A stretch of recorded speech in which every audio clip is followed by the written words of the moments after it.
Menchie Sylvester, sabi niya, nandito na ang bagong kaibigan ng bayan. Para sa laging bigay todo, may bagong channel na todo rin ang hatid sa iyo. RPTV, para sa Pinoy. Saktong kulit at saya. Solid na drama at aksyon. At tamang serbisyo, balita at impormasyon. May susupro sa amin and then we will give that information to you. Ang dami ko natin mga pag-uusapang mga importanteng bagay. Lahat para sa Pinoy, laging maaasahan. Papacheck up po natin yung mata niyo sa programang hitik sa impormasyon. Solbang samahan. High drama at the tail end of this ball game. Sagot ka ng bago mong kaibigan. Kayo ng 50,000 pesos. RPTV, para sa Pinoy. Wanted ang mapang-api sa Pinoy. Ang susunod na programa ay rated PG. Patnubay at gabay ng magulang ay kailangan sa mga batang manonood.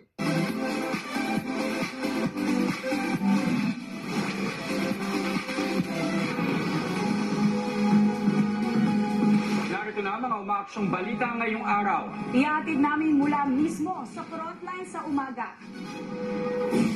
Vice President Sara Duterte itinuturong pasimuno sa Oplan Tokhang sa Davao City noong alkalde pa siya. Sa gitna ng bangayan, AFP at PNP muling itinanggi na may gumugulong na destabilization plot laban sa administrasyon. Lalaki sa Tondo, Maynila, hinabol ng saksak, patay. Sospek napikon daw sa biktima. Magnolia Hotshots pasok na sa PBA Commissioner's Cup Finals matapos tapusin ang Phoenix Fuel Masters. At kasarian ng first baby ni ng Maha Salvador at Rambo Nunez inilantad na.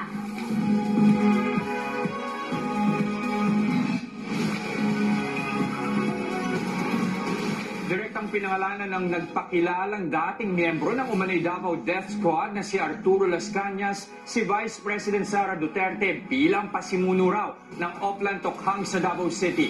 Tinawag din ni Las Cañas bilang halimaw ng Davao si dating Pangulong Rodrigo Duterte. Nasa frontline ng balitang yan si Camille Samonte.